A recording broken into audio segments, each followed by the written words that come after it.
l'idée d'organiser une conférence qui parle d'une nouvelle approche managériale dans un atelier de production est une très très bonne idée et puis un très beau symbole. Un très beau symbole pour plusieurs raisons. D'abord, généralement, quand on a ce type de conférence, on se retrouve dans des amphithéâtres auxquels les opérationnels, managers, opérateurs, etc., n'ont pas forcément accès. Or, aujourd'hui, finalement, c'est pour eux que la conférence a été organisée, pour eux et puis par eux, parce que finalement, on n'est jamais mieux servi que par soi-même.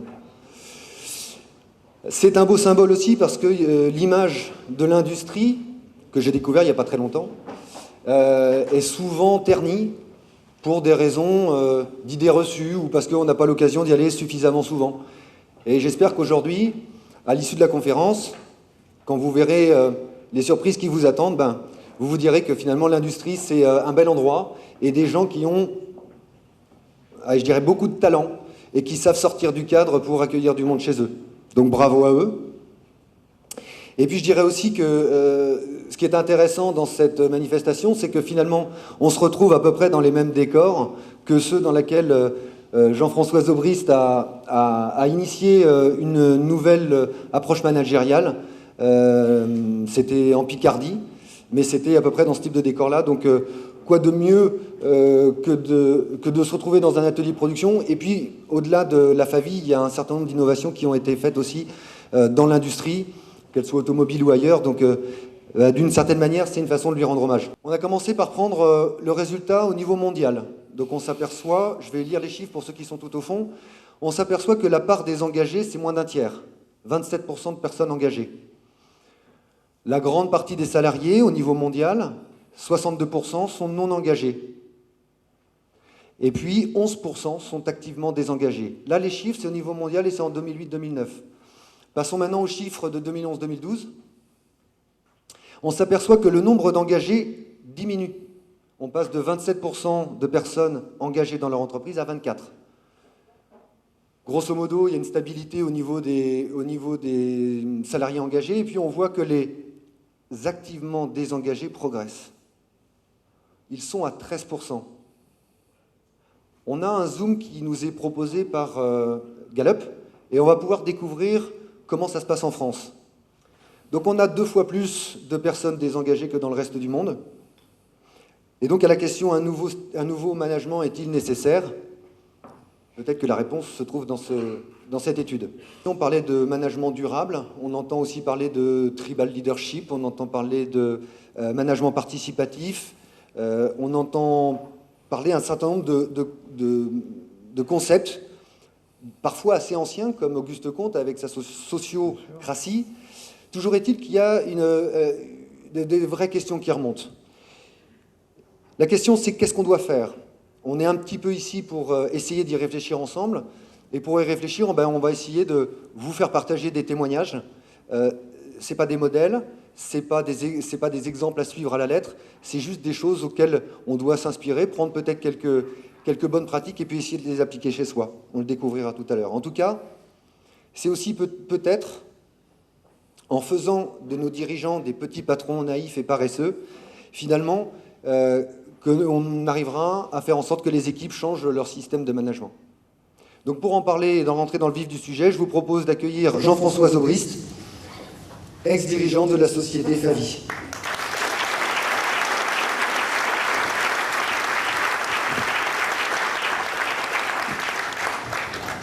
Moi, à votre place, j'attendrai la fin de la réunion pour applaudir. Parce que le maçon, c'est pas en haut du mur, c'est pas en bas du mur qu'on juge, c'est en haut. Alors, Igetz. Isaac est un ami très cher, et encore hier, on a intervenu au Conseil économique et social, tous les deux, parce que souvent, on nous fait intervenir tous les deux. Lui, c'est le théoricien, moi, je suis le praticien. Alors moi, je raconte ma vie, puis lui donne un éclairage un peu plus fort. C'était une catastrophe, c'était lamentable, c'était pitoyable, ce qu'on a vu là-bas. Ceci étant, lisez le bouquin de Getz, parce que moi, je vais vous donner un témoignage d'un fondeur. Et souvent, les gens me disent « Ouais, mais ça marche en fonderie, mais est-ce que ça marche dans les services ?» Et le bouquin de Getz présente comme intérêt qu'il vous donne Sol, 6000 salariés, dans le nettoyage industriel. C'est les femmes de ménage qui font les devis. Gore, etc. C'est à vous donner des témoignages qui élargissent. Hein. Mon témoignage à moi, c'est un bête petit témoignage de patron qui raconte sa vie. Pourquoi? Parce que je suis rentré à l'APM en 88 et en 89, mes copains de l'APM sont venus me visiter. Puis ils m'ont dit, tu ne travailles pas comme tout le monde, viens nous expliquer. Alors j'ai commencé à expliquer dans le circuit APM. Alors quand je bossais, je faisais qu'une conférence par mois. Et puis à la retraite, là, je me fais rattraper, j'en fais 70 par an, c'est la catastrophe, je cours partout. Et je me suis demandé pourquoi, parce que je n'ai pas de tweet, je ne fais pas de pub. Comme je gagnais bien ma vie, j'ai une retraite qui est très confortable, je gagne plus d'argent que ma femme en dépense, c'est vous dire. Je me dis, pourquoi les gens me font venir, hein? Alors ce qui est paradoxal, c'est que, comme je veux quand même profiter de ma retraite, j'ai encore 6 motos et 3 engins volants, il faut que je m'en occupe quand même, hein, plus mes petites filles, mon chien, puis ma femme. C'est pas nécessairement dans l'ordre. Et en fait, je crois que... Alors, on l'a abordé hier aussi, mais c'est de plus en plus évident. Hein. Il y a eu un congrès APM là, qui était intéressant sur la renaissance. Pour plein de gens, il est de plus en plus évident que ce qu'on vit, ce n'est pas une crise, c'est une fin de cycle. Tous les 40 ans, le mammifère placentaire humain avait pour habitude de se foutre sur la gueule à quelqu'un. On sait que depuis l'invention de l'écriture, chaque roi de Mésopotamie a fait sa guerre, chaque pharaon, etc., etc. Et tous les 40 ans, on se fout sur la gueule à quelqu'un. On sait qui, mais on ne sait pas où et quand. Hein. Pendant longtemps, ça a été l'anglais, après c'était le teuton, là c'était le russe. Et puis voilà, c'est comme ça, Napoléon, 70, 14, 40, je devais faire 80, moi. J'étais formaté pour faire la guerre. J'ai grandi dans cette ambiance-là. Donc j'ai calculé mon coup pour être capitaine, il ne faut pas être con. Et j'ai pas fait la guerre. J'ai pas fait la guerre parce que mon cycle à moi de 40 ans, ça devait tomber dans les années 70. En même temps, c'est terminé qu'un cycle de 15 000 ans de l'agriculture.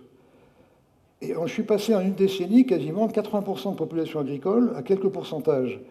Et comme il y avait des concepts qui existaient avant-guerre, la machine à laver existait avant-guerre, le frigidaire existait avant-guerre, mais je n'avais pas la main-d'œuvre travailleuse, pas chère pour le faire. Et donc j'ai utilisé cette main-d'œuvre au fur et à mesure que l'agriculture baissait. J'ai employé cette main-d'œuvre pour faire des frigidaires, des téléviseurs, etc. Et j'ai cru que ça allait durer. Et j'ai cru que ce système-là extraordinaire, où un ouvrier pouvait avoir une voiture, ce qui n'était pas pensable dans les années 50, allait durer. Et là, sont apparus des tas de sorciers de vin, et on a fait des écoles de sorciers de vin, Subdeco, HEC, trucs machin, qui ont parasité le système. Et on a cru que c'était ces parasites qui faisaient marcher le système. Parce que quand on dit que c'est un nouveau management, non, c'est le seul management qui a toujours existé. Pendant des millions d'années, toute la tribu chassait et cueillait. Même les enfants, après, dans l'agriculture, glanaient, les vieux glanaient. Tout le monde faisait de la valeur ajoutée. Dans les conférences, il y a des boîtes où il y a 35% d'ouvriers, le reste qui... Une entreprise, c'est une machine à ajouter de la valeur. Nous, on rachète les déchets.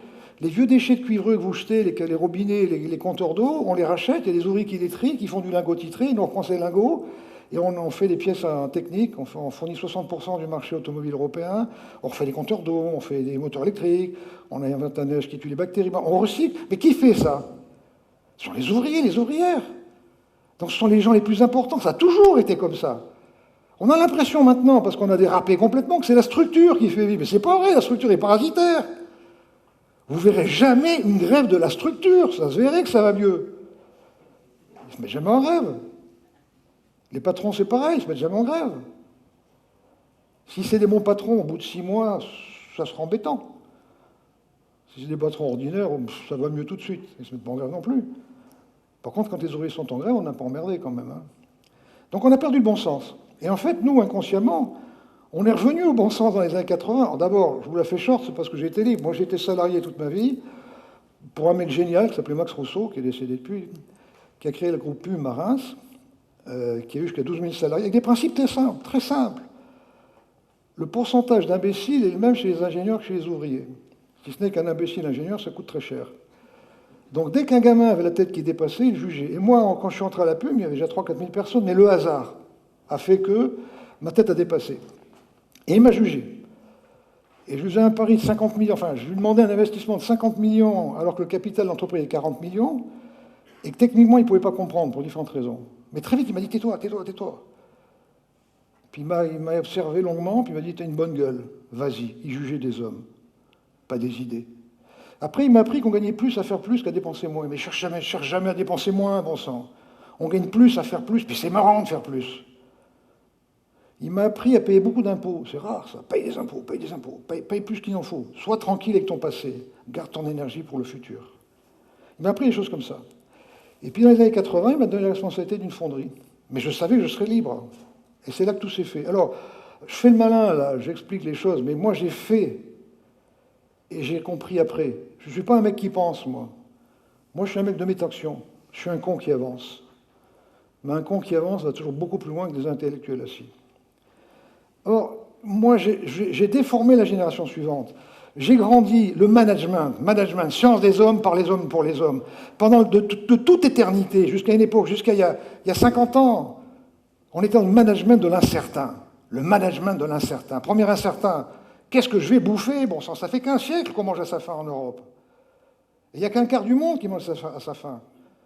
L'humanité a grandi pendant des milliers d'années, des millions d'années du temps de la chasse, avec deux incertains majeurs. Qu'est-ce que je vais manger? Notre Père qui est aux cieux, donne-nous notre pain quotidien. Notre Dieu à nous, on ne lui demande pas la santé, le bonheur, on lui demande à bouffer. Et deuxième incertain, c'est où et quand la prochaine guerre. Moi, je savais que c'était le Ruskov, que c'était le Cosaque. Je pressentais, parce que comme j'étais sous-lieutenant pendant l'Ancien militaire, il m'avait expliqué grosso modo on vitrifiait l'Allemagne, hein, ce qui n'était pas gênant à l'époque. Dans les années 60, bousiller 100 millions d'Allemands, ça ne nous gênait pas trop. Hein, bon. Mais je ne savais pas quand. Et comme j'ai cru que le système que j'ai inventé, je n'ai pas inventé, qui s'est généré, le capitalisme, personne ne l'a écrit, ce n'est pas une science, parce qu'il n'y a personne qui a écrit un bouquin sur le capitalisme. Il s'est généré comme ça. J'ai cru que ça allait durer. Et j'ai mal élevé la génération suivante. Je suis passé du management de l'incertain à la gestion du certain, avec des business plans, avec des plans quinquennaux, avec des budgets, avec deux valeurs limites. Hein. Tout prévoir, zéro risque, tout prévoir, zéro risque. Et j'étais tellement loin que ces petits cons m'ont inventé le principe de précaution. On a foutu la peur dans notre Constitution. Je suis la dernière génération d'hommes qui a été élevée, auquel on disait « un grand garçon, ça n'a pas peur ». On a mis la peur de la Constitution. T'as peur de ton nombre maintenant. Hein, principe de précaution. Il ne faut pas que je reste là, je peux tomber là. Il faut une balustrade là. Je ne risque pas de m'électrocuter là. Vous voyez quel point c'est anti-darwinien, voilà où on en est. Et ce qu'on a fait, nous, on n'a rien inventé quand on dit que c'est une nouvelle entreprise. Non, c'est vous qui avez à cause de moi. À cause de moi, je vous ai mal élevé. Parce que j'ai été utopiste, parce que j'ai cru que ça allait durer, ce monde merveilleux où un ouvrier peut s'acheter une maison. J'ai cru que ça allait durer. Et on est au bout du cycle. L'homo cadien meurt avec moi. L'homo cadien qui a passé sa vie à remplir le caddie, à vider son caddie. 6 motos et un cul. J'ai cru que le bonheur, c'était la possession. C'est fini. Alors, j'aime bien intervenir à Centrale, parce qu'ils ne se prennent pas trop au sérieux. Et les centraliens, je leur laisse une heure en fin de journée pour réfléchir, en disant comment vous voyez la société de demain. On va vers la frugalité. Les 30 Glorieuses, ce que j'ai vécu, moi, c'est un fusil à un coup. C'est jamais arrivé dans l'histoire de l'humanité. Cette progression du bonheur, de la possession, ça n'est jamais arrivé. Je ne sais pas si vous réalisez que dans les années 50, la salle de bain, c'était une cuvette, comme au temps de la Haute-Égypte, qu'on remplissait sur le palier, parce qu'il n'y avait qu'un robinet sur le palier dans les maisons populaires, ou à la fontaine du village. J'invente la salle de bain, j'invente tout ça. C'est fait. Je ne peux plus inventer de produits de masse. Et codement, comme le chiffre a pris le pas sur l'homme, quand mes ventes ont baissé, parce que le monde entier était équipé, le monde entier solvable, en frigidaire, machine à laver, au nom des 15% de rendement, j'ai donné mon savoir contre rien, aux Chinois notamment. Et on ne fera plus de frigidaire en Occident, on ne fera plus de voitures en Occident, j'exagère.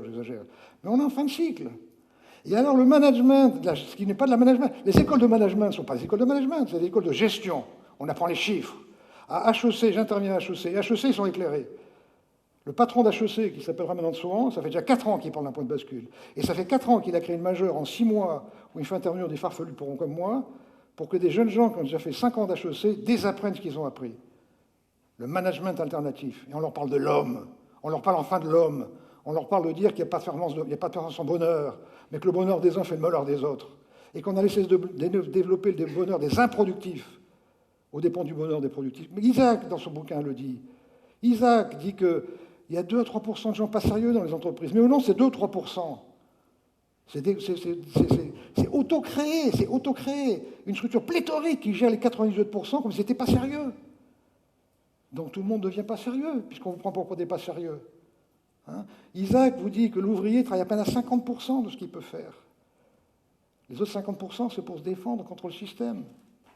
Comme j'étais libre, mon patron, dans les années 80, me file une usine, mais il m'avait appris plein de choses, mon patron. Il m'avait appris à plus faire de réunions. J'ai fait qu'un seul rapport écrit. J'avais 23 ans. Il a poussé sur le coin du bureau, il m'a dit « Je ne sais pas lire, raconte ». Il savait lire, il était ingénieur. Il a toujours été dans le verbal, jamais dans le rapport écrit. Parce que dans le verbal, on est dans le préconscient, on émet les signaux faibles. Quand on écrit, on réfléchit, il n'y a pas de signaux faibles. Et l'avenir est dans les signaux faibles. Parce que généralement, les signaux faibles, ça déclenche une intuition. Et il faut passer de l'intuition à l'action sans passer par la réflexion. Cet homme-là, un jour, un collaborateur lui dit « Tiens, il n'y a plus d'affineur de cuivre. Le dernier a déposé le bilan. » Il dit « Je ne sais pas ce que c'est, mais s'il n'y en a plus, il y a du fric à faire. Montre-moi une affineur de cuivre. » Voilà. Il passe à l'action. Hein, pas d'études de marché, pas de truc machin. Donc, quand il m'a filé la responsabilité de la boîte, j'ai supprimé toutes les réunions. Et puis tout le reporting. Et sur 70 personnes, j'avais une vingtaine, une trentaine, j'ai presque la moitié de gens qui étaient des parasites. Et ces parasites passaient 60% de leur temps à faire du reporting que personne ne lisait, et en réunion. Quand j'ai supprimé ça, ils se sont trouvés comme des cons, les mecs. On a bien vu qu'à 60%, ils ne faisaient rien. Et j'en ai 2 qui ont démissionné, ça fait de la place. Hein? Et puis en tournant dans l'usine, j'ai vu des trucs idiots, mais idiots. Il y a des gars qui passaient 10 minutes à attendre au magasin pour une paire de gants à 6 francs, alors qu'ils étaient sur une machine à 20 balles la minute. Ça faisait 200 balles la paire de gants à 6 francs. Puis je me suis dit, le mec, il cherche sa monnaie pendant 1 minute, putain, ça fait 20 balles le café, qui avait 30 centimes, ça fait cher le café quand même. Hein? J'ai vu qu'on sanctionnait des gens qui arrivaient en retard alors qu'ils ne faisaient pas exprès d'arriver en retard. C'est monstrueux, ça s'appelle de l'injustice, ça. Hein?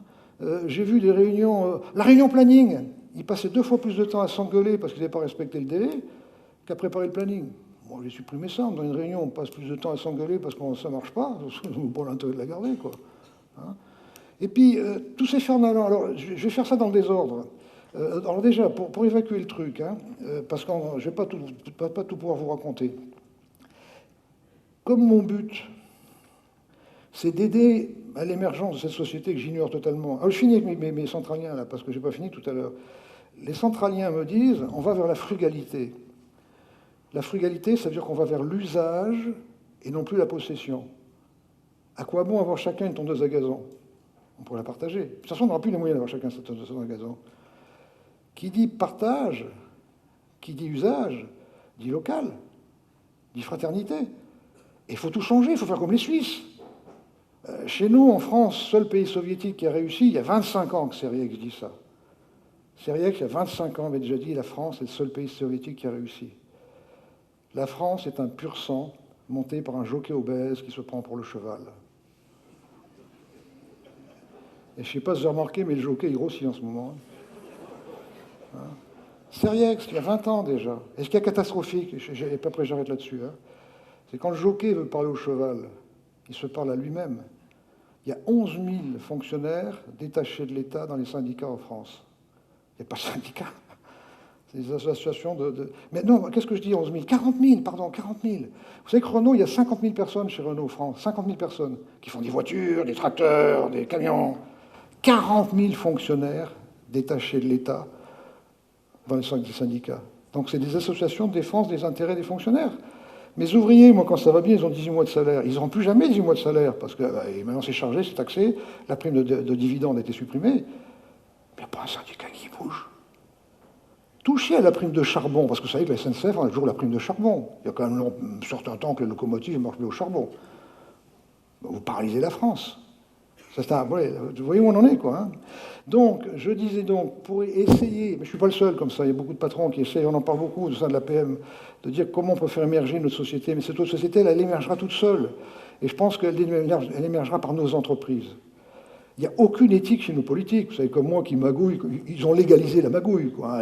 Les députés se prennent 75 000 € par an, mais ils ne veulent pas dire ce qu'on en fait, on ne déclare pas. Non, c'est bon. Vous avez des gens qui ont 30 mandats, d'accord, ils gagnent 30 000 € par mois, mais ils ne payent pas d'impôts, parce qu'ils déclarent leurs impôts par mandat, ils se démerdent, etc. Ce qui est parfaitement illégal pour l'instant du truc. Vous voyez, aucune éthique en politique. Malheureusement, la fonction publique, il n'y a pas grande éthique. Je parlais avec madame l'institutrice, là. 13,7% chaque année d'enfants qui ne savent pas lire et écrire, qui balancent dans le circuit. Quoi. Chez nous, l'automobile nous tolère 0,5 ppm de pièces mauvaises. C'est-à-dire une demi-pièce mauvaise par million. Dans le même temps, on a 135 000 enfants par million. C'est pas un frigidaire, c'est pas une machine ou une pièce, ce sont des enfants qui ne savent pas lire et pas écrire. Donc, la seule éthique qui reste, c'est dans les entreprises. Hein. Et je pense que la société de demain, ça sera l'éthique moyenne des entreprises qui fera ces sociétés-là.